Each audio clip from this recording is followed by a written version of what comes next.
ሰላም ጤና ይስጥልን የተከበራችሁ አድማጭ ተመልካቾቻችን እንደምን አላችሁ? በዛሬው ዝግጅታችን በአማራ ግብርና ምርምር ማዕከል ወራሚት አትክልትና ፍራፍሬ ምርምርና ስልጠና ንዑስ ማዕከል ውስጥ እንገኛለን። በዚህ ማዕከል ውስጥ እየተሰሩ ያሉ የአትክልትና ፍራፍሬ የምርምር ስራዎችን ወደ እናንተ የምናደርስ ነው የሚሆነው። በዚህ ምርምር ማዕከል ውስጥ ቡናን ጨምሮ ሌሎች የሙዝ፣ አቮካዶ፣ ማንጎና ሌሎችም አትክልትና ፍራፍሬ ልማት ስራዎች እየተከናወኑ ይገኛሉ። በተለይም በክልሉ የሚስተዋለውን የአትክልትና ፍራፍሬ እጥረት ችግር ለመፍታት እየተከናወኑ ያሉ የምርምር ስራዎችን የምንዳስስ ነው የሚሆነው። አብረን እንቆይ።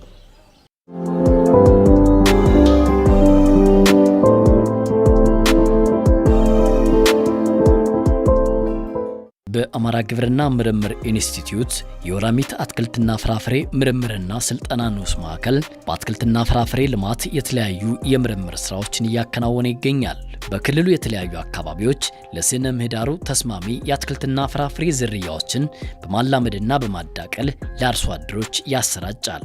የግብርና ምርታማነትን የሚያሳድጉ አዳዲስ ቴክኖሎጂዎችን በማስተዋወቅ ተግባራዊ እንዲሆኑ ስልጠናዎችን በመስጠት ድጋፍና ክትትል ያደርጋል። ምን የለጀንበር ይባላል። በወራሚት አትክልትና ፍራፍሬ ምርምርና ስልጠና ንዑስ ማዕከል ውስጥ ዳይሬክተርና ተመራማሪ ነው።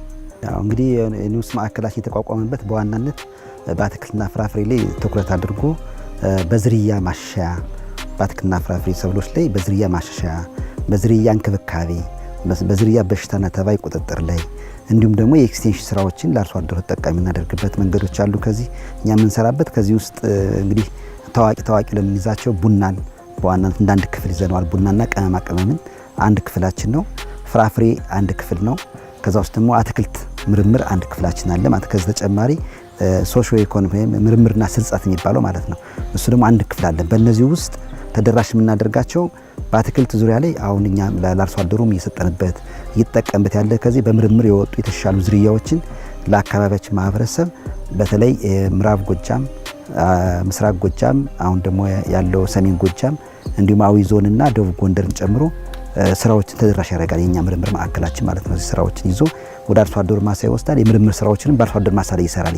የማረጋገጥ ስራዎችን ይሰራል። ከዛ ውስጥ በዋናነት አሁን በአትክልት ዙሪያ ላይ በሽንኩርት፣ በቲማቲም እንዲሁም ደግሞ ሀባብ ዝርያዎችን ለአካባቢያችን ማህበረሰብ ካሁን በፊት ስራዎችን ዝርያዎችን በማላመድ አመጣኛ በማሳየት ከዛ መጨረሻ ወደ አርሶ አደሩ ተጠቃሚ በመውሰድ አርሶ አደሩ የሚጠቀምበትን አካባቢ አውቆትማ የነበረውን እያወቀ ያለበት መንገድ አለ። ከዚህ ተጨማሪ በቅርብ ጊዜ ውስጥ ደግሞ በተለይ እነዚህ ሃይ ቫልዩ ቬጂቴብልስ የሚባሉ አሉ። በተለይ ደብረጃን እኛ አካባቢ የማይታወቅ ወይም ኤግ ፕላንት የሚባለው ማለት ነው፣ ኩኩምበር የሚባል ዝርያዎች እንዲሁም ደግሞ ኮሊፍላወር፣ አበባ ጎመን የተለያዩ አይነት ዝርያዎች ከኛ አካባቢ ያመጣናቸው ከዚህ ማለት ነው መጣው የሚላመዱበትን መንገድ እየሰራን መንገድ ሰርተናል። ለአርሶ አደሩም እየሰጠን ነው ያን ስራ ማለት ነው። ሰጠን አሁን በመጠቀም ላይ ናቸው። በተቋማት ላይ ከዚህ ከወቅታዊ ችግር አንጻር በማየት ወቅታዊ በሆኑት መንገዶች መሄድ ያልቻልንባቸውን ቦታዎች በተቋም ላይ በማሳየት ተጠቃሚ የሆነበት ያለ ማህበረሰብ አለ ማለት ነው። እነዚያም ዋጋቸው ከፍ ያሉ ናቸው። በኢኮኖሚ ጠቀሜታቸውም ከፍ ያሉ ዝርያዎች ነው እያመጣን ያስተዋወቅ ያለ ማለት። ስለዚህ አርሶ አደሩ በአትክልት በኩል የሰጠናቸውን ስራዎች እየሰሩ ይገኛል። አሁን ደግሞ በንዑስ ማዕከላችን ውስጥ ወደፊት የሚወጡ በተለይ በዘር ብዜቱ ላይ እንደሚታወቀው ዘር ከውጭ የሚመጣ የአትክልት ዘሮች ከውጭ ናቸው። ካሮት ከውጭ የሚመጣ፣ ቲማቲም ከውጭ የሚመጣ እነዚህ ዝርያዎች ለማስቀረት ዝርያዎችን በእኛ አካባቢ የብዜት ስራዎች እየሰራን ነው። እኛ ታዚህ በትንሽ ፓካ ተደርጎ የሚሸጥ ስለሆነ በካሮት ዘር ብዜት ወራሚት ላይ ስራ እየሰራ ነው ያለበት ሁኔታዎች አሉ ማለት ነው። በሰላጣ ዘር ብዜት ላይ ከኛ ላይ ስራ እየተሰራ ነው። አሁን ይሄንን ከውጭ ሊመጡ የሚቀሩ ነገሮችን እናስቀርበት። ስለዚህ ለተጠቃሚ ማህበረሰባችን እየሰጠንበት ያለ መንገድ አለ።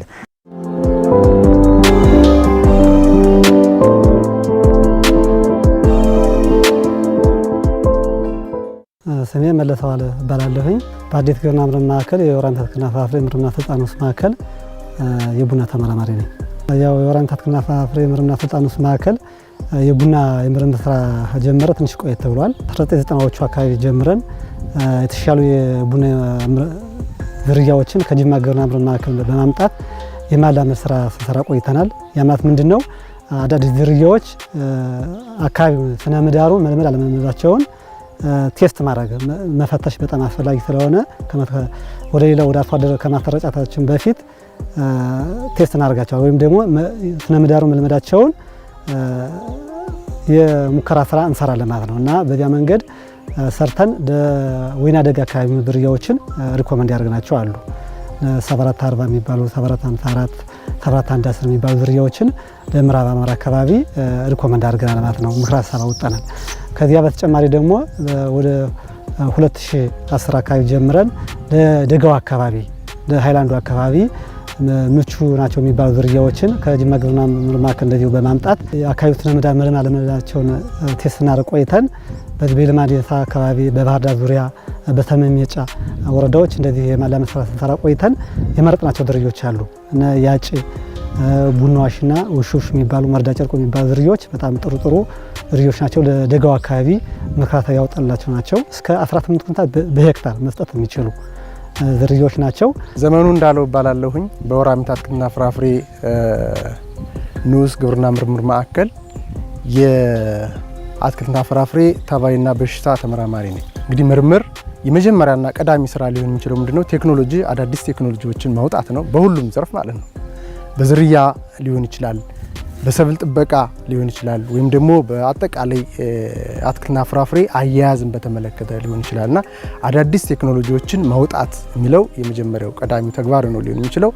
ከዚህ ተጨማሪ ደግሞ እነዚህ የወጡ ቴክኖሎጂዎችን ማባዛት፣ በበቂ ሁኔታ በማባዛት ለሚፈልገው አካል ተደራሽ እንዲሆን ማድረግ ሌላኛው ተግባሩ ነው። ሶስተኛ ሊሆን የሚችለው ምንድነው? የወጡ ቴክኖሎጂዎችን ማሰራጨት ነው።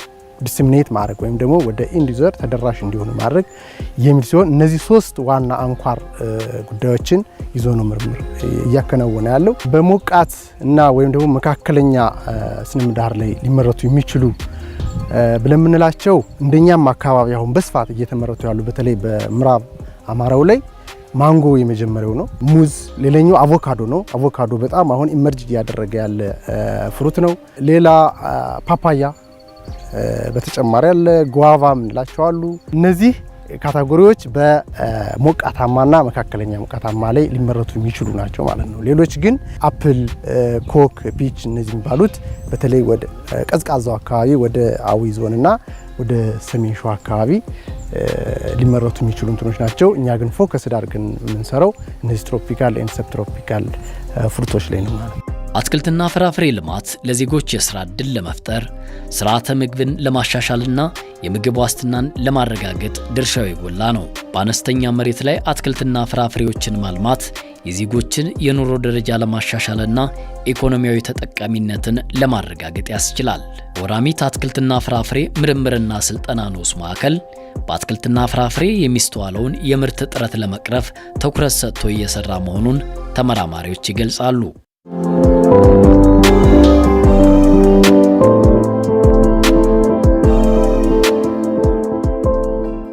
የአትክልትና ፍራፍሬ ያለው ኢኮኖሚ ጠቀሜታቸውን ስንመለከት አንደኛ የቢዝነስ ክሮፕ ነው።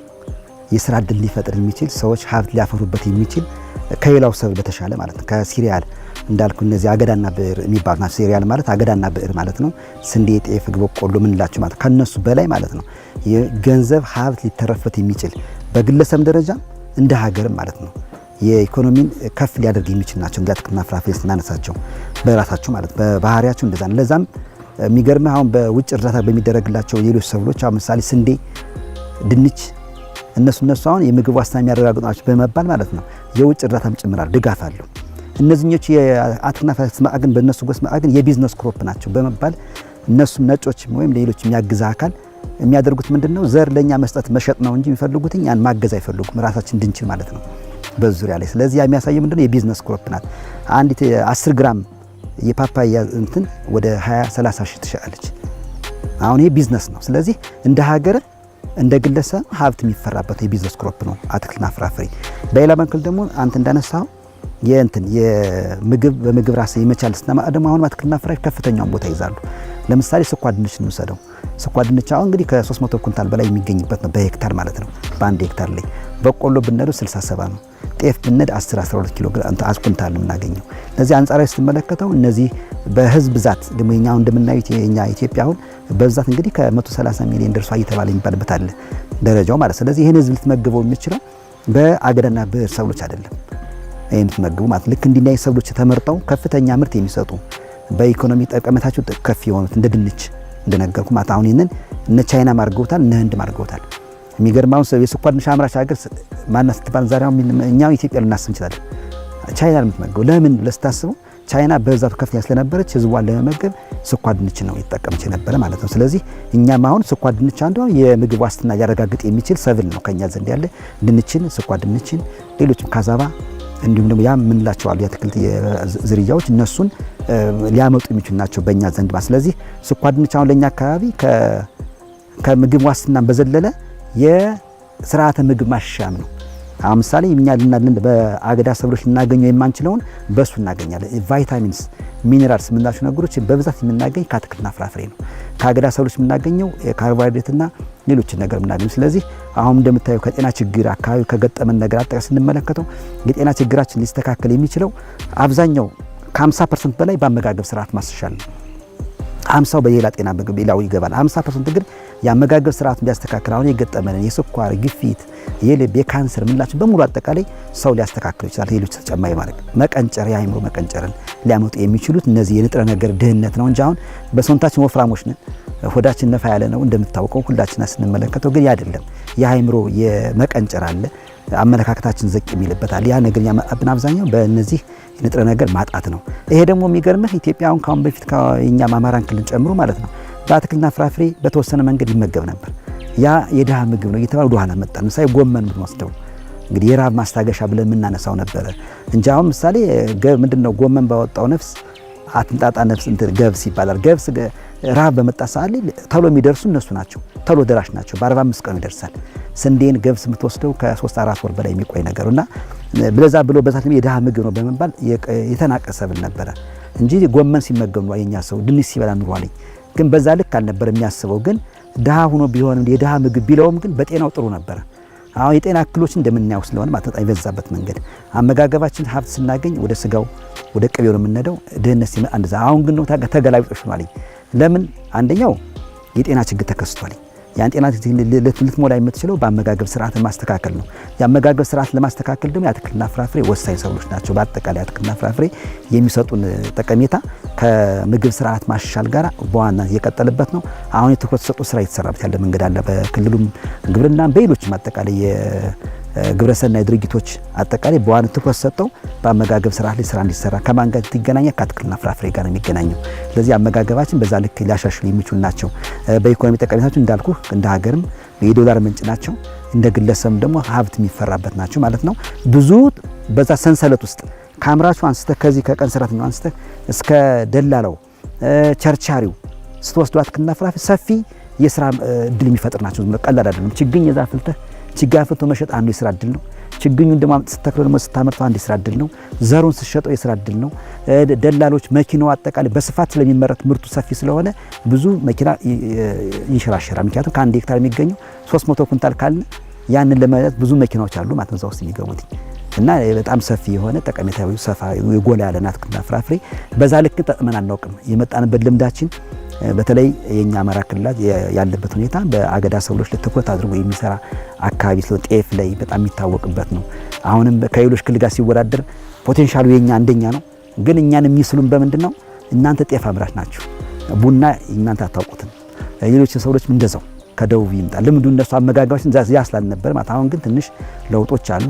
የክልሉ መንግስትም ቁጭት አለበትኝ ይሄን ለመስራት ትኩረት እያደረገ ስለሆነ በዛ ልክ የሚሄድ ከሆነ ወደፊት ሰውም ጥቅሙን እያወቀው ስለመጣም አሁን የአመጋገብ ስርዓቱ ተሻሽሏል። ከአርሶ አደርም ከኛም ባዶ ሽሮ አይበላም፣ ቢያንስ ጎመን አለ ከጎኑ።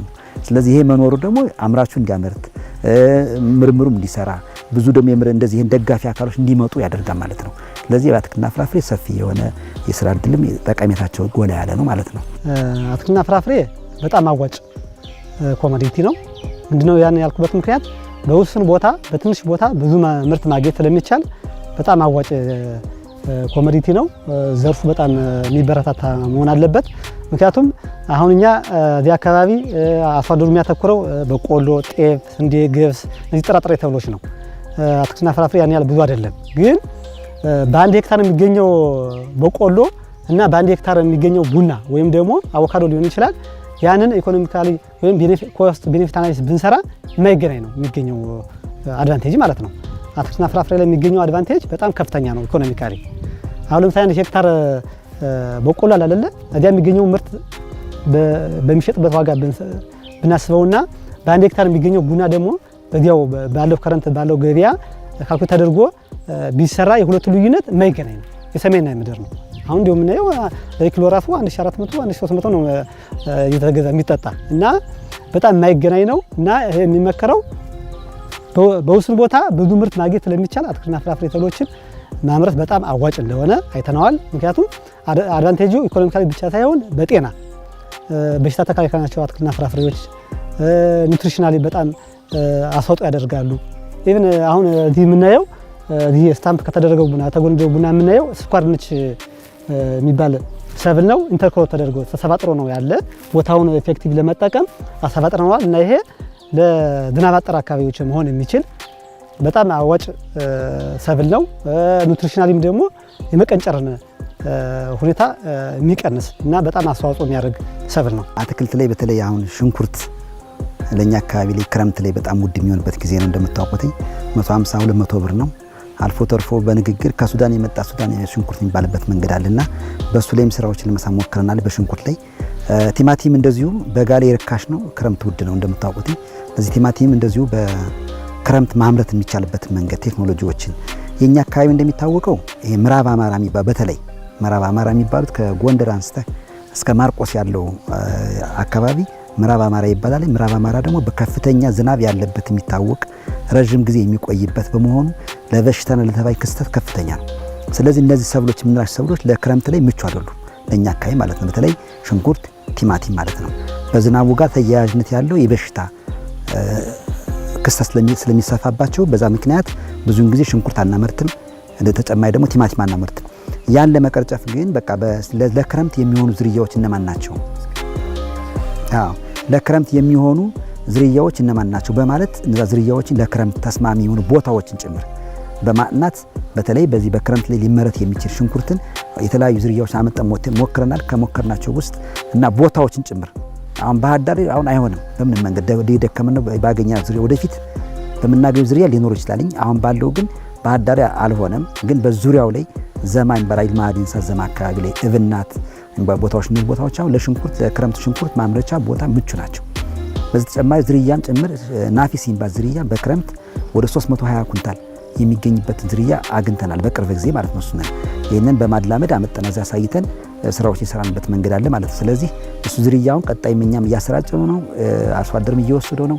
የዘር ብዜት ስራውንም እየሰራ ነው። ሰዎች እንዲፈልጉት ዘሩን ከኛ ዘንድ ወስደው እንዲያባዙ አባዥ አካልም ተፈጥሯል። ያን የሚያባዙ ሰዎች ይፈጥራል ማለት ነው። ቲማቲም እንደዚሁ በፖሊ ሃውስ ወይ ደግሞ በፕላስቲክ ቤት ማምረት ደራ አካባቢ ላይ ወደዚህ ተጀምሯል በአርሶ አደር ዘንድ ማለት ነው። ካሁን በፊት የዛሬ 7-8 ዓመት በፊት በምርምርኛ ሰርተን የተገኘውን ፖሊ ሃውስ ላይ ማምረት እንደሚቻል ያሳየንበት የምርምር ውጤት ነበር። ያን ውጤት ተይዞ ደራ ላይ ወደ ፎገራ ወደዚህ ቆጋ አካባቢ ላይ ስራዎች የተሰሩ ናቸው። ስለዚህ አሁን ባለፈው የተቀረጸው ትናንት የቀረጸው አጠቃላይ የቲማቲም የተሰራው ስራውን ክረምት ላይ ማምረት እንደሚቻል የሚያሳይ ነው።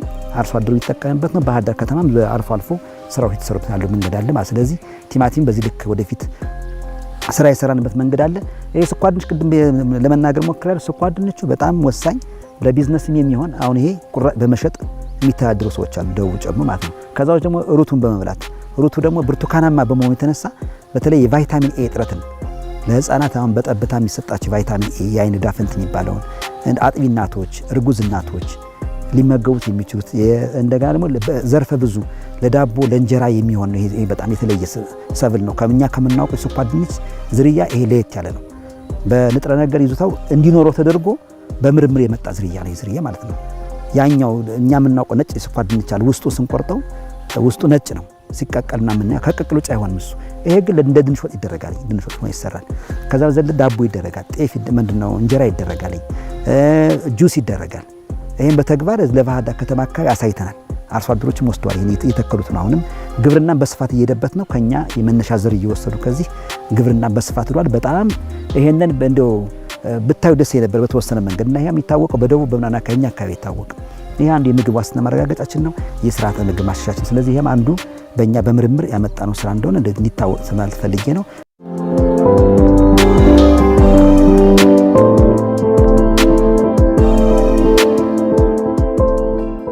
የዲቃላ ቡና ዝርያዎች እንደሚታወቀው ምርታማነታቸው በጣም ከፍተኛ ነው። እስከ 26 እና እስከ 30 ኩንታል በሄክታር ሁላ ይደርሳሉ ማለት ነው። እና እነሱንም እንደዚሁ ከጅማ ግብርና ማዕከል በማምጣት ዝርያዎችን የማላመት ስንሰራ ቆይተን እንደዚሁ በዚህ ዓመት ሪኮመንድ ያደረግናቸው ዝርያዎች አሉ። እነ መልኮ ኢብስቱ የሚባሉ እነ አባቡናና ቴፒ ኤችሲ5 የሚባሉ 3 ዝርያዎች ጥሩ ይልድ እንደሰጡና በደንብ መባጣት ቢችሉ ምርታማነታቸው ከፍተኛ መሆን እንደሚችሉ ያየንበት ሁኔታ አለ። ምንድነው እዚህ ላይ የዲቃላ ቡና ዝርያዎች የብዜት ዘዴያቸው ትንሽ ለየት ይላል። በዘር አለ የሚባዙ በቲሹ ካልቸር ወይም ደግሞ በቁርጥራጭ በከቲንግ ነው የሚባዙ። እሱም ደግሞ እያባዙ ለተጠቃሚ ፕሮቫይድ ለማድረግ ለማቅረብ የአማራ ግብርና ምርምር ኢንስቲትዩት የቲሹ ካልቸር ላቦራቶሪ እንደዚሁ ቡና ፕሮቶኮል ለማውጣት ስራዎች እየሰራ ስለሆነ ከዚያ ጋር ተያይዞ ፕሮቶኮሉ እንዳለቀ እያባዛን ፕሮቫይድ የምናደርግ ይሆናል ማለት ነው። አሁንም በከቲንግ ለማቅረብ እነዚህ ዝግጅቶችን ሁላ አጠናቀን ያው ስራ ጀምረናል ማለት ነው። እና ከዚህ ላይ ቡና ላይ ያው ትኩረት በጣም ስለሚያስፈልግ አርሶ አደሩ ባለሙያውም ትኩረት አድርጎ መስራት እንዳለበት ያው ማስገነዘብ። ምክንያቱም አማራ ክልል እንደሚታወቀው ብዙ ጸጋዎች አሉት። ስነ ምህዳሩ በጣም ምቹ ነው። ከቆላ እስከ ደጋ ድረስ ምቹ ስነ ምህዳር አለ። ከዚያ ውጭ ደግሞ የአፈር ሁኔታው በጣም ምቹ ነው። የውሃ አክሰስ አለ። የውሃ የመስኖ አቅርቦት በጣም ስላለ ይሄን ጸጋ በመጠቀም ብናለማ ከኛ አልፈን ለማዕከላዊ ገበያና ለውጭ ኤክስፖርት ለውጭ ምንዛሬ ማቅረብ እንደምንችል ያው ማሳያዎች አሉ ማለት ነው።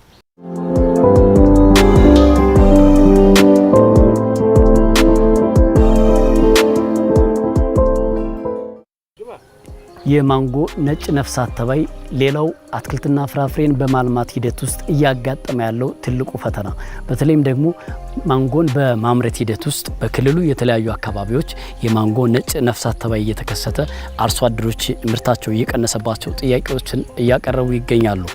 የወራሚት አትክልትና ፍራፍሬ ምርምርና ስልጠና ንዑስ ማዕከል እንደዚህ አይነት ተያያዥ ችግሮችን ለመፍታትና በተለይም ደግሞ በአትክልትና ፍራፍሬ ላይ የሚከሰቱ ተባዮችን ለመከላከል ያዘጋጃቸው ያሉ መፍትሄዎችና ሳይንሳዊ መንገዶች ምን ይሆኑ? እንግዲህ አትክልትና ፍራፍሬ ከሌላው ሰብል ለየት የሚያደርገው በተለይ ደግሞ እነዚህ ብዕርና አገዳ ከምንላቸው ለበሽታ ተጠቂ መሆናቸው ነው። ምክንያቱም ይህ ደግሞ ሊሆን የቻለው ምንድነው? በውስጣቸው ከፍተኛ የሆነ የውሃ መጠን ያላቸው አትክልትና ፍራፍሬ በጣም ለአየር ንብረት ለውጥ ተጋላጭ ናቸው። በጣም ሴንሲቲቭ ስለሆኑ ነፍሳት ተባይ ወይም ደግሞ በሽታ በቀላሉ ሊያጠቃቸው ይችላል ማለት ነው። ከቅርብ ጊዜ ወዲህ አሁን ማንጎን ብንመለከት ለይተን የማንጎ ነጭ ነፍሳት ተባይ እኛ ሀገር እንግዲህ ያልነበረ ነው። ይህ ነፍሳት ተባይ አሁን ማንጎን በሰፊው እየፈተነ ያለ፣ ሁሉንም ማንጎ አብቃይ አካባቢዎች በሰፊው እየፈተነ ያለና ምርትና ምርታማነት ላይ ትልቅ ተግዳሮት እያደረሰ ያለ ነው። ይህ ነፍሳት ተባይ እንግዲህ እኛም እንደ ምርምር ማዕከል እንደ ወራሚት አትክልትና ፍራፍሬ ምርምርና ስልጠና ንዑስ ማዕከል ይህን ነፍሳት ተባይ ለመከላከል ብዙ ስራዎችን ስንሰራ ቆይተናል። ይሄው የምታዩት ነጩ ዋይት ስኬል ብለን የምንለው ነው። ነጭ የማንጎ ነፍሳት ተባይ ብለን የምንለው ነው። ይሄ እንደዚህ ክብ ክብ ሰርቶ ያለውና ይሄ ነፍሳት ተባይ የራሱ የሆነ የሚመቸው ጊዜ አለ። መከላከያ መንገዶች ምንድናቸው የሚለውን ለማለት ያህል ይሄ ነፍሳት ተባይ ከመጋቢት ወይም ደግሞ ከየካቲት መጨረሻ እስከ ሰኔ ባለው ጊዜ ውስጥ በጣም ለሱ የሚመቸውና ማንጎ ላይ ከፍተኛ ጉዳት የሚያደርስ ነፍሳት ተባይ ነው።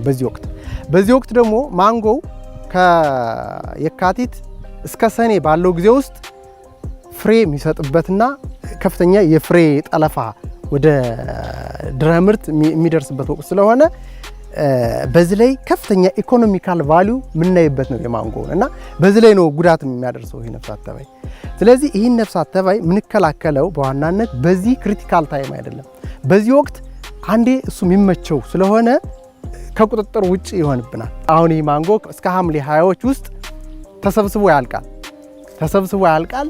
ኢሚዲየትሊ ተሰብስቦ እንዳለቀ ወይም አፍተር ድህረ ምርት ይህ ነፍሳት ተባዩ ራሱንን አጣብቆ የሚከርምባቸው የተበከሉ ዘለላዎች፣ የተበከሉ ቅጠሎች አሉ። እነሱን ቅጠሎች ሃርቨስት እንዳደረግነ ወዲያው የማጽዳት ስራ መስራት መቻል አለብን። ምርቱን ከሰበሰብነ በኋላ ነፍሳት ተባዩ ሊከርም የሚችልበት ቅጠላሉ የተበከሉ ቅጠሎች አሁን እነዚህ የተበከለ ነው ይሄም የደረቃል እነዚህ ማለት ነው እነዚህ በሙሉ እነሱን የጽዳት ስራ እንሰራለን ንጹህ የማድረግ ስራ አሁን ይሄን ነፍሳት ተባይ ለመከላከል ብዙውን ጊዜ የሚታሰበው ምንድነው መድኃኒት ይላል ሰው መድኃኒት አይደለም ይሄን ነፍሳት ተባይ የምንከላከለው የተቀናጀ አሰራርን በመጠቀም የተቀናጀ አሰራርን ከምንድነው የሚጀምረው ገና ከሃርቨስት ጀምረን ሃርቨስት እንዳደረግነ ለሚቀጥለው ሰኔ ለ2019 ምርት አሁን ይሄን ተባይ መከላከል ምን ጀምረው መቼ ነው ነሐሴ መጨረሻ ላይ ነው አሁን በዚህ ሲር ማለት ነው እንጀምራለን የማጽዳት ስራውን እንሰራለን የማሳሳት ስራ እንሰራለን ዛፉን አጠቃላይ ግንዱ ላይ የተጣበቀ ነገር ካለ አረንጓዴ ስለሆነ ማንጎ በባህሪው ኤቨርግሪን ነው ኤቨርግሪን መሆኑ ለዚህ ነፍሳት ተባይ ደግሞ ተመችቶታል ምክንያቱም ነፍሳት ተባዩ ሳክ ነው የሚያደርግ መምጣጥ ነው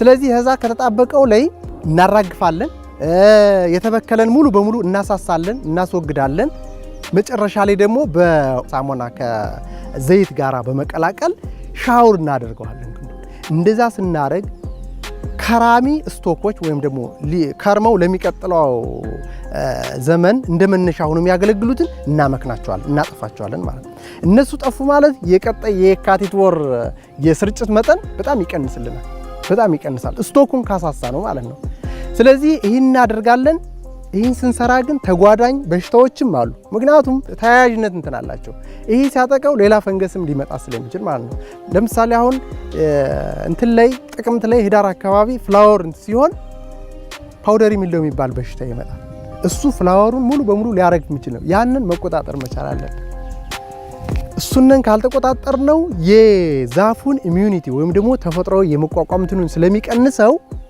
ለቀጣዩ ለዚህ ነፍሳት ተባይ በቀላሉ እንዲጋለጥ ይሆናል ማለት ነው ስለዚህ በሽታልን ቀድመን እንከላከላለን ይሄን ነፍሳት ተባይ እያጸዳን ነው ትሪው በሙሉ ንጹህ እንዲሆን እናደርጋለን ወደ ጥር የካቲት ስንገባ ያኔ ወደ ፍሬ ጠለፋ እየገባ ነው ፍሬ ወደ መያዝ እንትን እያለ ነው አስፈላጊ የሚባሉ ግብአቶችን ለማንጎ እንሰጣለን ማለት ነው ተፈጥሯዊ የሆኑ የመቋቋም አቅሙን ለመጨመር ማዳበሪያ ያስፈልገዋል በተለይ እነዚህ ኮምፖስት ነክ ይሁን ቨርሚ ኮምፖስት በተለይ ማለት ነው ሰስቴን ሊሆኑ ዘላቂ የሆነ ያፈሩን ስትራክቸር ማስተካከል የሚችል ዘላቂ የሆነ ቨርሚ ኮምፖስት ሪጌት ማድረግ ወይም ደግሞ ውሃ ማጠጣት ምክንያቱም ፍሬ እስከፈለግነ ድረስ የግድ መስጠት መቻል አለብን ሰፕሊመንት ማድረግ መቻል አለብን አሁን ሌሎች ዛፎች ፍሬ አንፈልግም ባህር ዛፍ ለምሳሌ ፍሬ አንፈልግም ዝም ብሎ ባይሰልፍ ይኖራል ፍሬኛ ግን ሃርቨስት ማድረግ መሰብሰብ ከፈለግነ አዲሽናል የሆነ ነገር ኢንከር ማድረግ መቻል አለብን ይህንን አግሮኖሚካል የሆነውን በሙሉ የማዳበሪያ የውሃ አጠጣጡን የዛፍ አያያዛችን ሙሉ በሙሉ ቅልብጭ አድርገን ከያዝነ ይህ ነፍሳት ተባይ በራሱ የመቀነስ እንትን እየቀነሰ ነው የሚሄድ ፕላንቱ በራሱ ዲፌንድ እያደረገልን ይሄዳል ማለት ነው ምናልባት ሚያዚያ ወይም ደግሞ ግንቦት አካባቢ በጣም ያኔ ስለሚመቸው ሞቃት ስለሆነ ስለሚመቸው ያኔ እንትን የሚለን ከሆነ አንድ ርጭት ልናካሄድ እንችላለን አንድ ርጭት ዋን ስፕራይ ፐር ክሮፒንግ ሲዝን ማለት ነው እሱን እናካሄዳለን እዛ በአንድ ርጭት ምንም ሳይበከል ምርት አገኘን ማለት ነው አሁንም ሃርቨስት እናደርጋለን ሮቴሽናሊ እንቀጥላለን እና እነዚህ ፐረኒያል እንትኖች ኢንድ ቱ ኢንድ ነው የሚሄዱት ማለት ነው የሆነ ወቅት ኢንተርቬን አድርገን ምን ወጣበት አይደለም ምክንያቱም ቋሚ ናቸው በቆሎ ቢሆን እንደተከሰተ የሆነ ወቅት ርጭት እናካሄዳለን ሰበሰብና አበቃ ምንም እንትን የምንለው ነገር የለም ይሄ ግን ለ40 ለ30 ዓመት የሚቆይ ዛፍ ተከታታይ የሆነ ኢንድ ቱ ኢንድ የማኔጅመንት ስራ ግድ ነው ያን ካላደረግነ በጣም አስቸጋሪ ነው ሊሆን የሚችለው ማለት ነው ተጨማሪ አንድ ዝላይ እንትን ምለው ምንድነው ነፍሳት ተባዩ ኢንቬሲቭ ነው በጣም ሁሉን ነው ተደራሽ የሚያደርገው ይሄንን ለመከላከል ደግሞ አሁን ብዙ ከግብርና እንትን ጋር አሁን ተነጋግረን እናውቃለን አንድ የሆነች ቦታ ላይ ስለተከላከልነ ብቻ ነፍሳት ተባዩ ማቆም አንችልም ነፍሳት ተባዩ በንፋስ ነው በቀላሉ ዲስፐርስ ነው በቀላሉ በችግኝ ይዛመታል የችግኝ ዝውውሩን ምናየው ነው ልቅ ነው ካንዱ ከክልል ከወረዳ ከዞን ያለው የችግኝ ዝውውር ጤናማ ነው አይደለም ይሄንን ቼክ የሚያደርግ የለም ምክንያቱም አሁን ይሄ ነፍሳት ተባይ የገባው ከውጭ ነው ኳራንቲን ሲስተሙ ጠንከር አድርጎ በደም ቼክ አድርጎ ቢያስገባልን እኮ ችግር የለም ከወረዳ ከክልል ከዞን ምናንሸራሸራቸው ንጽህናው የተጠበቀ ቢሆን ከውጭ የሚገቡ ዘረመኖች ወይም ደግሞ ከውጭ የሚገቡ የፕላንቲንግ ማቴሪያሎች ንጽህናቸው የተጠበቀ መሆኑ በባለስልጣኑ ወይም ደግሞ ፋይቶሳኒተሪ ሰርቲፊኬት ይባላል። ያንን በደንብ አሹር አድርገው ከገቡ ይህን ያህል ዋጋ አንከፍልም። አንድ ተናጠል ምርምር ሆት ስፖት ላይ ስራ ይሰራል። ያችን እንደ ማሳያ ዲሞንስትሬት ነው። ያችን ግን ግብርና በሰፊው ካምፔን አድርጎ በዘመቻ ማስኬድ መቻል አለበት። አዝርት ጥበቃ ላይ የሚባለው ወይም ደግሞ ፕሮቴክሽን የምንለው ደግሞ የተለያዩ ስራዎች ሰርተዋል በዙሪያ ላይ ማለት ነው። በተለይ አሁን ስጋት ላይ የጣለን የማንጎ ዋይት ስኬል እንደም የአቮካዶ ፐርሽናይት የሚባል ዘንድ አሁን የመጣ ተባይ አለ። እንዲሁም ደግሞ ማንጎን የሚያደርቀው አቮካዶን የሚያደርቀው ቡናን የሚያደርቀው በሽታ አይነቶችን እንዳይነገሩ ስራዎች አሉ። በዛ ላይም ስራ እየሰራ እንገኛለን። ምክረ ሀሳቦችን አቅርበን በስልጠና በተለያየ መንገድ በተለያየ ፕሮጀክት ድጋፍ ስራዎች እየተሰሩ ያሉበት ሁኔታዎች አሉ ማለት ነው።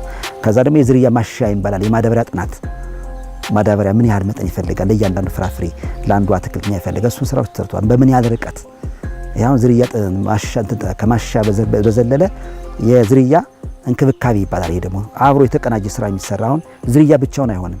ይሄ ዝርያ ስንት በስንት ይተከላል። ይሄ ዝርያ ማሻሻያ ወይም አግሮኖሚ የሚባለው ፓርት ማለት ነው። ስለዚህ በአግሮኖሚ ደግሞ እንደዚህ የተለያየ ርቀቱን በምን ያህል ርቀት በመቼ ወቅቱን ራሱ መቼ ነው ወቅቱ የሚተከል ወቅቱም ስለሚወስነው ማለት ነው። እነዚህ ጥናት ውስጥ ተጠንተው ለምክረ ሀሳቡ ተሰጥቷል። ለማህበረሰቡ እንዲሁም ለኤክስቴንሽኑ ግብአት ሰጠና ማለት ነው። ለግብርና ኤክስቴንሽን ማለት ነው። ይሄ ነው ጠቅልል ያለው ነገር ያለው። ይሄን ይመስላል አጠቃላይ ንዑስ ማዕከላችን እየሰራበት ያለ መንገድ እነዚህ በአራቱም ሰብሎች ላይ በአራቱ ኮሞዲቲዎች በመንላቸው እንዲሁም ደግሞ በአራቱ የምርምር መስኮች ላይ ስራዎች እየሰራ ማለት ነው። አንድ የዘለልኳት ነገር ምን አለ መሰለህ፣ አሁን በቅርብ ጊዜ ደግሞ ከዚህ ቦታውን ቆምንበት ቦታ ላይ በአፈር አልባ ቴክኖሎጂ አፈር አልባ ነው፣ አፈር የለውም፣ በውሃ ብቻ ልክ አትክልቶችን የማልማት ወይም ሃይድሮፎኒክ ይባላል በሳይንሱ ንግግር፣ በአማርኛው አፈር አልባ ይባላል እና አፈር ሳይኖረው በውሃ ብቻ ውሃውን በሶሉሽን የበለጸገ በንጥረ ነገር የበለጸገ በማድረግ እሱን ስራ ከአሁን በፊት ስራ ሰርተን አሁን ዛሬ የምታዩትኝ የማረጋገጫ ስራ ነው። አክቲቪቲው አልቋል፣ ሙከራው አልቋል። ይሄንን አሁን አሳይተን አርሶ አደሮች እንዲወስዱ በተለይ ለከተማ ግብርና ላይ በትንሽ ቦታ ላይ አሁን የምናየው አንድ ድረር ነው፣ ወደ ላይ ይደራረባል። ሰርተን ከአንዲት ቦታ ላይ ብቻ ራሱ የሚመግብበት በማህበረሰቡ ዘንድ ከተማ የአርባን አግሪካልቸር ላይ ልንሰራበት የምንችል መሬት እያጠረ ሲሄድ ከበሽታ ከተባይ ንጹህ ከአፈር ወለድ በሽታ የሚመጡ በሽታዎች ሁሉ መቋቋም የምንችልበት እኛ በንፈልገው መጠን አሁን ይሄንን ቢያንስ ከ8 እስከ 10 ድረስ እናመርት በአመት ውስጥ ይሄንን ሰላጣ ማለት ነው። ቆስጣ ሰላጣ እንደዚህ የምናመርትበት መንገድ ስላለ የአዲስ ቴክኖሎጂ ነው። እኛ ወደኛ እስካሁን አዲስ ቴክኖሎጂ ነው። ከአሁን በፊት ግን በውጭ ዓለም እንደውም በሌሎች ቦታ ስራ ይሰራል። ከኛ ላይ ግን እንደ አዲስ በክልላችን እየሰራንበት ሁኔታዎች አሉ ማለት ናቸው። እነዚህም ይሄ ሰላጣ ነው። አሁን የምታየው ሰላጣ ነው። ከአሁን በፊት ሰላጣን በዚህ አድርገን በምንድን ነው ይሄንን ማዳበሪያው ምንድን ነው የሚጠቀም እንግዲህ ከአፈር ውስጥ የሚያገኘው ንጥረ ነገር አለ። እንደገና ማዳበሪያ ምን ጨምረት አለ አትክልት ሲፈልግ ማለት አትክልት ማንኛውም ሰብል ይሄ አሁን ውሃ ነው የምናደርገው። ከውሃ ውስጥ የሚደረገው ምን አይነት ሶሉሽን ይደረግ እሱን ጥናት እንተናል። የቱ የተሻለ አሁን የቨርሚ ኮምፖስት ቲ ይባላል ወይም ደግሞ ይሄ ሊኩድ ፈርቲላይዘር እሱን አዘጋጅተን ከቨርሚ ኮምፖስት የተሻለ እንደሆነ ስላየን የቨርሚ ኮምፖስት ጥናት ተጠንቷልኝ። ሌላው ደግሞ ከከብት የሚገኘው እንተናልኝ ከዶሮዎች የሚገኙት እንተናዋል። ከዛ ኬሚካል ፈርቲላይዘር ደግሞ ያው ዳፕ ዩሪያ ምንለው ሞክረናል አብረን የተሻለ ሆኖ ያገኘነው እዚያው የቨርሚ ኮምፖስት ቲ በጣም የተሻለ ሆኖ አግኝተናል ሶሉሽን። ስለዚህ አሁን በሱ ቨርሚ ኮምፖስት በማንም ማህበረሰብ ሊያመርተው የሚችል ነው። ከውጭ ነው የሚመጣው ታሽጎ እንግዲህ አንድ መላ የምትባል አንድ ፈርቲላይዘር አለች እንደዚህ ሊኩድ ፈርቲላይዘር እሷን ማብረን ሞክረን ነበረ። ቴስት ከሆነችው የተሻለ ያገኘነው በማዳበሪያው ፈንታ ምን የተሻለ ማን ሆነ የቨርሚ ኮምፖስት ቲ ውሃው ማለት በዛ የምታዩ ታንከሮች ለዛ መበጠጫ ናቸውና በአንበጠን ከስንጠቀምበት የተሻለ ምርት ያገኘንበት ሁኔታዎች አሉ ማለት ነው። ስለዚህ ይሄም አዲስ ቴክኖሎጂ ለከተማ አካባቢ ላይ የምንጠቀምበት የምንችል ነው ማለት ነው። ደጋው አካባቢ የሚሆኑ ዝርያዎች አመጣን የማላመድ ስራ ስንሰራ የቆየንበት ማሳ ነው።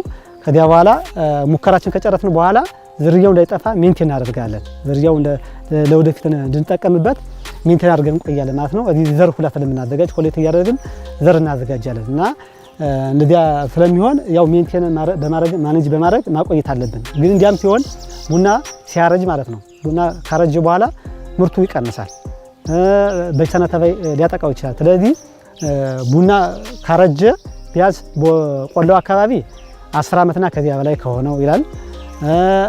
ደጋ አካባቢ ደግሞ 15 ዓመትና ከዚያ በላይ የሆነው ቡና ስታፕ መደረግ አለበት ወይም ደግሞ መጎንደል አለበት ይላል ሳይንሱ። ስለዚህ በዚያ መሰረት ይሄ ቡና ከ15 ዓመት በላይ ስለሆነው መታደስ ስላለበት ጎንድለነዋል እኛ ማለት ነው። ሳይንሱን ጠብቀን ጎንድለነዋል። ስለዚህ ይሄ ቡና የተጎነደለ ገና አመቱ ነው። በአመቱ አሁን የምታዩት ምርት መስጠት ጀምሯል። ሲጎነደል ራሱን የቻለ ሳይንሳዊ አሰራር አለው። ያው ቡና ሲጎነደል አሁን ይሄ እሱም ዛፍ ነው እንበል ያረጀ ቡና ብለን እናስብ። ስለዚህ ሲጎነደል ከታች ከመሬት ወደ ላይ ከ30 እስከ 40 ሴንቲሜትር በሜትር እንለካለን ማለት ነው። ከለካን በኋላ አቅጣጫውን ከሰሜን ወደ ደቡብ ወይም ከደቡብ ወደ ሰሜን አድርገን ስላሽ አድርገን እንቆርጣለን ማለት ነው። ስላሽ ሲሆን ምንድነው 45 ዲግሪ እንዲሰራ አድርገን እንደዚህ ሆኖ ወደዚህ ይቆረጣል ማለት ነው። በድግል መጋል ይቆረጣል ማለት ነው። እዚያ ተቆረጠ በኋላ ብዙ ቅርንጫፎች ያወጣሉ ባንዴ። ያ የወጣው ቅርንጫፍ ሁሉም ስለማይጠቅም አናስቀጥለውም። በመጀመሪያ ዙር ከ4 እስከ 5 ቅርንጫፍ እንዲቀር አድርገን ቲን እናደርገዋለን፣ እንቀንሰዋለን፣ እናሳሰዋለን ማለት ነው። ከዚያ በኋላ በሁለተኛው ዙር ደግሞ ከ2 እስከ 3 ይኸው እንደምናየው 1 2 3 ከ2 እስከ 3 ቅርንጫፍ እንዲቀር አድርገን ቲን እናደርገዋለን፣ እናሳሰዋለን ማለት ነው። ከዚያ በኋላ ያው እንክብካቤው እንዳለ ሆኖ ውሃ ማጠጣቱ ፍግ ኮምፖስቱ ምናምን እንዳለ ሆኖ ከዚያ በኋላ በምናየው መንገድ በአንድ አመቱ ይኸው ምርት ይሰጣል ማለት ነው። ይሄ ተጎነደለ አንድ አመቱ ነው።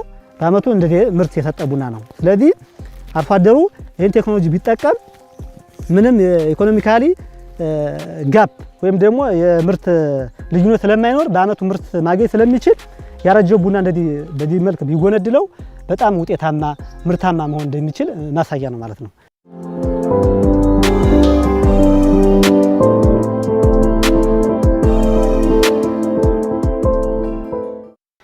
የአማራ ክልል ለአትክልትና ፍራፍሬ ልማት ምቹ ስነ ምህዳርና ተስማሚ የአየር ንብረት እንዳለው የግብርና ባለሙያዎች ይናገራሉ። በተለይም ደግሞ ለቆላና ደጋ አትክልትና ፍራፍሬ ምቹ ወይም ተስማሚ ነው።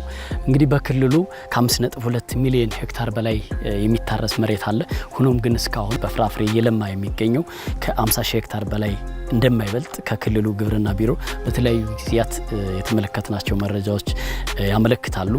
እዚህ በወራሚት አትክልትና ፍራፍሬ ምርምርና ስልጠና ንዑስ ማዕከል ውስጥ የተለያዩ የአትክልትና ፍራፍሬ የምርምር ስራዎችን እየተመለከትን ነው የምንገኘው። አድማጭ ተመልካቾቻችን አትክልትና ፍራፍሬ ልማት ለዜጎች የስራ ዕድል ፈጠራ፣ የምግብ ዋስትናን ለማረጋገጥ እንዲሁም ስርዓተ ምግብን ለማሻሻል የራሱ የሆነ አዎንታዊ ሚና አለው። እንደ ሀገርም እንደ ክልልም ኢኮኖሚውን ለማሳደግ ከፍተኛ አስተዋጽኦ እንዳለው ይገለጻል። እኛም በዚህ በወራሚት አትክልትና ፍራፍሬ ምርምርና ስልጠና ንዑስ ማዕከል ውስጥ በአቮካዶ፣ በማንጎ፣ በሙዝና በሌሎችም አትክልትና ፍራፍሬዎች እየተከናወኑ የሚገኙ የልማት ስራዎችን የምርምር ስራዎችን ወደ እናንተ እያደረስን ነው የምንገኘው። ክልሉ በብዕርና አገዳ ሰብሎች ማምረት ላይ ጥገኛ በመሆኑ አትክልትና ፍራፍሬን ለምግብነት የመጠቀም ባህል ዝቅተኛ ነው ይላሉ። የምርምር ማዕከሉ ችግሮችን ለመፍታት የሚያስችሉ አዳዲስ ቴክኖሎጂዎችንና የምርምር ውጤቶችን ለተጠቃሚዎች ተደራሽ እያደረገ ነው። አማራ ክልል አርሶ አደሩ ብዙውን ጊዜ ትኩረት የሚያደርገው ወደ ብዕርና አገዳ ሰብሎች፣ ወደ ጥራጥሬ ሰብሎችና እነዚህ መሰል ወደሆኑ ሰብሎች ነው። ግን አትክልትና ፍራፍሬ ላይ ያን ያህል ትኩረቱ ብዙ አልነበረም። ወደ አሁኑ ግን ቡናን ጨምሮ አርሶ አደሩ የአትክልትና ፍራፍሬ ጥቅሙ እየገባው ስለመጣ ወደ አትክልትና ፍራፍሬ እያዘነበለ ይገኛል እና ቡናን ምንም አሁን በትኩረት በጣም የተያዘ ሰብል ነው። እንደ ግብርና ቢሮ እንደ አማራ ግብርና ምርምር ኢንስቲትዩትም እንደዚሁ ትኩረት ተሰጥቶት እየሰራ ያለ ስራ ነው። ያው ፎሬን ከረንሲ የውጭ ምንዛሪ የሚያስገኝ ሰብል ስለሆነ በጣም ትኩረት ተሰጥቶት የተሰራ ነው እና ከዚህ ጋር ተያይዞ የወጡ ዝርያዎችን ደግሞ ለአርሶ አደሩ መድረስ ስላለባቸው በዲሞንስትሬሽን በፕሪስኬላ በቅድመ ማስፋት ለተለያዩ ወረዳዎች እንደዚሁ የማላ መሰራት በተራንባቸው ወረዳዎች በባህር ዳር ዙሪያ በልማ ዴንሳ ወረዳ እና በሰሜን ሜጫ ወረዳዎች እንደዚህ የሰርቶ ማሳያ የሚሆኑ አርሶ አደሮችን በመምረጥ የቅድመ ማስፋት ስራዎችን ስንሰራ ቆይተናል። በተለይ ሙዝ በዋናነት ከዛሬ 12-20 ዓመት በፊት ነው እንግዲህ በምርምር ማዕከላችን ውስጥ አምጠን ስንሰራበት ነበር ማለት ከዚህ ላይ የዛሬ 15 ዓመት አካባቢ ላይ ወደ 11 ዝርያዎች አመጣን። ከዚህ ከ11 ዝርያዎች 5 ዝርያዎች ለዚህ አካባቢ ምቹ ናቸው ብለን እኛ ምክረ ሀሳብ ሰጠን ያስቀመጠ ዝርያዎች አሉ። ከነዚህ ውስጥ ፖዮ የሚባል ዝርያ አለን፣ ግራንድኔ የሚባል እንደጋ ቡታዞ አለን፣ ዊሊያምስ ዋን ይባላል። እነዚህን እና ጃይንት የሚባሉ ዝርያዎች 5 ዝርያዎች አሉ። እነዚህ ዝርያዎችን ከኛ ዘንድ አሁንም አሉ። ለአርሶ አደሩ የሚሰጥበት መንገድ አለ ማለት ነው። በተለይ ባህር ዳር ከተማ ላይ ራሱ ሰርተናል እዚህ ከተማ ውስጥ ማለት ነው። ይሄን ለማረጋገጥ የግብርና ባህር ዳር ከተማ አስተዳደሩን ብትጠይቁ መልስ በቃ የኛን ውጤት የት እንደደረሰ ማለት ነው። ያን ያህል ደርሷል ማለት አይደለም፣ ይቀራል። ገና ብዙ የሚሰራ ስራዎች አልተሰራም። አርሶ አደሩ የለመደበት መንገድ 2 ዓመት 1 ዓመት ቆይቶ ይሄን ሰብል ከመሰብሰብ ይልቅ በ4-5 ወር የሚሰበሰቡ የአገዳ ሰብሎች ላይ ነው ልምዱም ያለ ወደዚህ ጠብቆ ያለ መስራት ይከብዳል። ብዙውን ጊዜ ማለት ሌላ ቦታም ስለሚፈልጉ ማለትና በተወሰነ መንገድ ሂደቱን ቀንሷል፣ በተወሰነ አልደለንም። ስለዚህ ኢንቨስተርስ የተለያየ ሰዎች ቢገቡበት ግን ይሄን ማለት ነው ያን እያየ አርሶ አደሩ የሚቀጥልበት እናስባለን። በተወሰነ መንገድ ግን በባህር ዳር ከተማ አስተዳደርም ደራ ሙሲት ላይ እንዲሁም ደግሞ ሰሜን አቸፈር እዚህ ሊበን አካባቢ ላይ እንዲሁም ፍኖተ ሰላም ያ እነዚህ ሞቃት ሙዝ የሚፈልገው ሞቃቱን የአየር ንብረት ይፈልጋል። ስለዚህ ከፍተኛው ዝቅ ካልነ ከሚበላው 1800 ነው።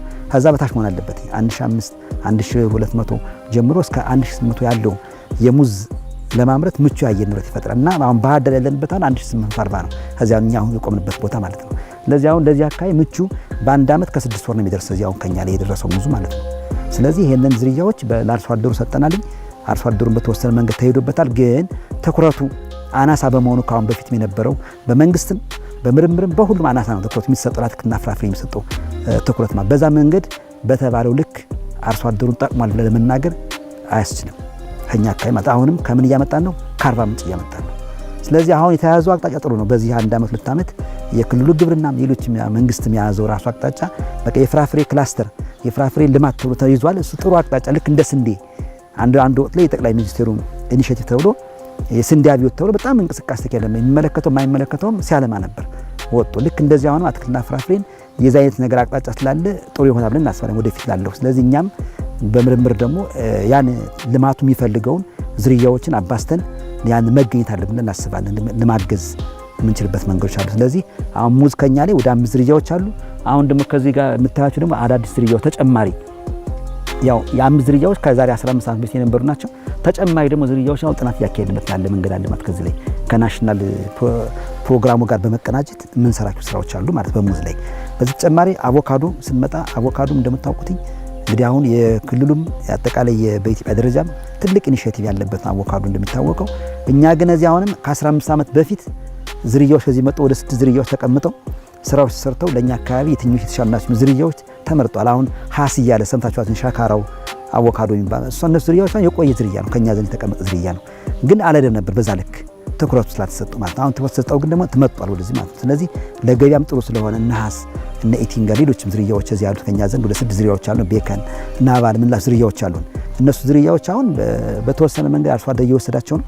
ነገር ግን ያለው የአርሶ አደሩ አቀባበልም እንዲሁም የአቅጣጫ የሚሰጥበት ትኩረት አቅጣጫው ዝቅተኛ በመሆኑ በዚህኛ ያክል አልነበረ። አሁን ከቅርብ ጊዜ ወዲህ ግን ፍላጎቱ የመንግስት ማቀጣጠሩ ስለሆነ የኤክስፖርት ማርኬት እየፈለገው ስለመጣ እንደ ቡና ስለዚህ በዚህ ትኩረት ሰጥቶ የተሰራ ነው። ይህንን ልማት በዚህ ልክ የኛም የአትክልትና ፍራፍሬ ልክ በዛው ይሄዳል ብለን እናስባለን። አሁን ከዛ ተጨማሪ ግን እነዚህ ከምናወራ ዝርያዎች ውጭ ደግሞ አሁንም ምርምሩ አይተኛም። እረፍት ማለት ይሄኛው ዝርያ ነገር ሊወርቅ ስለሚችል አዳዲስ ዝርያዎች ይገባሉ። ስለዚህ በምርምራችን ደግሞ ከነዚህ የተሻሉ ዝርያዎች ደግሞ አሁንም ከእስራኤል ሀገር አመጣናል። ከዚህ ከማሳችን ላይ ትናንትና ቀርጻችሁ ከሆነ አለ ካልተቀርታ ይታላችሁ በጣም ከነዛ የተለየ ዝርያ በጣም ትልልቅ ዝርያ በቃ ለፎቶ ለካሜራም የሚመች ነገር በጣም ልዩ ነው። እሱ እየሰራን ነው። እሱም ከ1 ዓመት በኋላ እሱን ደግሞ ተጨማሪ ሪኮሜንዴሽን ሰጠን ለማህበረሰቡ የሚደርስበት መንገድ አለ ማለት። ስለዚህ በፍራፍሬም በሙዝም በሁሉም ስራዎች እየሰራን ነው ማለት ነው ከኛ አካባቢ ላይ። ከዛ ፓፓያ እንደዚሁ ደግሞ ለክልላችን ፓፓያ በጣም ወሳኝ እንትን ሰብል ነው። ለዚህ ፓፓያንም 2 ዝርያዎችን ከኛ 3 ዝርያዎች ነበሩን። የተሻለ መቂ የሚባል ዝርያ እሱን አሁን አካባቢ ማህበረሰብ ራሱ ዘርም ሊያመርትበት የሚችል ስለሆነ ሃይብሪድ ዝርያ አይደለም፣ ድቅያ አይደለም። ራሱ አርሶ አደሩ ያንን ሌላ ከአካባቢው ከሌለ የሚያዳቅለው ከሌለ ለዘር የሚጠቀምበት ይሆናል ማለት ነው። ስለዚህ ፓፓያንም እንደዚሁ እየሰራንበት ያለ መንገድ አለ። እሱንም እያሰራጨን ነው የሰጠነው ለአርሶ አደሩ ተጠቃሚ ያደረግን ነው። በሰርቶ ማሳያ እንግዲህ የምርምር ሂደት ሰርቶ ማሳያ ያሳያል። ደግሞ የተወሰነ ፕሪስኬል አፕ የምትባላለች እሷን ያሳያል። እሱን አሳይቶ ስራውን እየሰራበት ያለ ሁኔታዎች አሉ። ይሄ ነው እንግዲህ በፍራፍሬ ላይ በትኩረት ሰጠን የምንሰራባቸው ሙዝ፣ አቮካዶ፣ ፓፓያ እነዚህና ማንጎ በዚህ የምታያቸው አሁን እነዚህ 6 ዝርያዎች ናቸው። እነዚህም የዛሬ 15 ዓመት ከክልላችን የገቡ ናቸው። አሁን ከነዚህ በላይ አሁን ሌላ አቮካዶ ማንጎ የለም፣ አቮካዶም የለም። አሁን ይሄ አዲስ አቮካዶ አልኳቸው ከኛ ከምርምራችን ውጭ በኢትዮጵያ ውስጥ የለም። ከእስራኤል ሀገር የመጀመሪያ ያመጣን እኛ ነን። እንደ ሙከራ አድርገን ግን መልካሳ ግብርና ምርምር ማዕከል ላይ 1 ዝርያ ተጠቅመን በእኛ ስም አስመዝግበን እየሰራንበት ያለ ሁኔታዎች አሉ ማለት ነው። ስለዚህ በሁሉም ስራዎች የተሰሩ ናቸው። በዝርያ ማሻሻያው፣ በበሽታም፣ እንዲሁም ደግሞ በዝርያ ጥበቃው ወይም እንክብካቤ ዙሪያ ላይ ስራዎች የተሰሩ ያሉት አሉ ማለት ናቸው። ክልሉ ያለውን በአትክልትና ፍራፍሬ መልማት ጸጋ አሟጦ ለመጠቀም የተቋማትን ቅንጅት ይጠይቃል። አምራቾችና በኢንቨስትመንት የተሰማሩ ባለሀብቶችም ለዘርፉ መነቃቃትና እድገት የድርሻቸውን ሊወጡ ይገባል። የቡና ምርምራችን እንደዚያው በዘመናዊ አድርገን አዘምነን የምርምር ቴክኖሎጂ በማውጣት ለአርሶ አደሩና ለከታቸው አካላት ተደራሽ ማድረግ ወይም ደግሞ መነሻ ቴክኖሎጂ ማቅረብ ነው። ለምሳሌ ዘር ሊሆን ይችላል፣ ፕላንቲንግ ማቴሪያል ሊሆን ይችላል።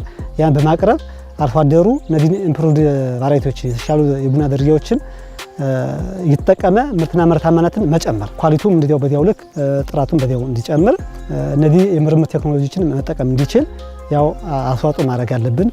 ከዛ ውጭ ግን ምንድነው ምን ያህል ሄዷል ብለን ስናስብ ግን ሄዷል ማለት ገና ይቀራል።